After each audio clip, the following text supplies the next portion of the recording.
Janaki court బోన్లో నిల్చొని ఉంటుంది. కోర్టు మొదలవుతుంది. ఆత్య రామలక్ష్మి ఇద్దరు కూడా బాగా కంగారు పడుతూ ఉంటారు. ఎక్కడ జానకి శిక్ష పడుతుందో ఏమోనని ఆలోచిస్తూ ఉంటారు. ఇక బాధపడుతూ ఉంటారు.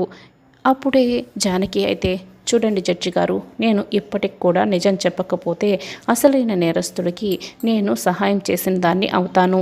కాబట్టి నేను నిజం చెప్తున్నాను. నేను ఈ హత్య చేయలేదు జడ్జి గారు. నేను వెళ్ళేలోపే ప్రవల్లిక గారు చనిపోయి ఉన్నారు.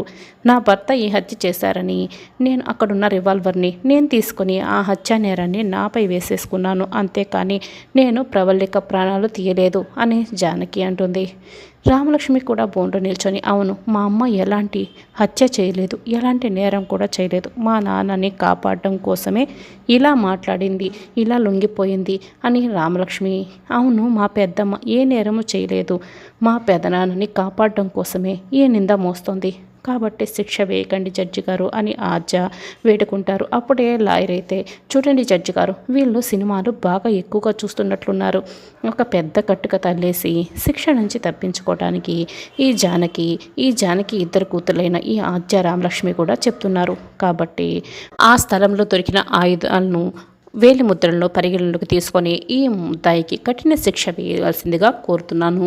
వీళ్ళు చెప్పే వాటికి ఎలాంటి సాక్ష్యాలు కూడా లేవు అని లాయర్ అనడంతో, చూడండి జడ్జి గారు, మా దగ్గర మా పెద్దమ్మ చేయలేదనడానికి ఎలాంటి సాక్ష్యాలు లేవు. కానీ సాక్ష్యాలు తీసుకురావడం కోసం మాకు కాస్త సమయం కావాలి. దయచేసి కాస్త సమయాన్ని ఇవ్వండి అని జానకి కోసం ఇక రామలక్ష్మి అడుగుతూ ఉంటుంది జడ్జిని. అవును జడ్జి గారు, మీరు నాకు కాస్త సమయం ఇవ్వండి అని ఆర్య కూడా అడుగుతూ ఉంటుంది.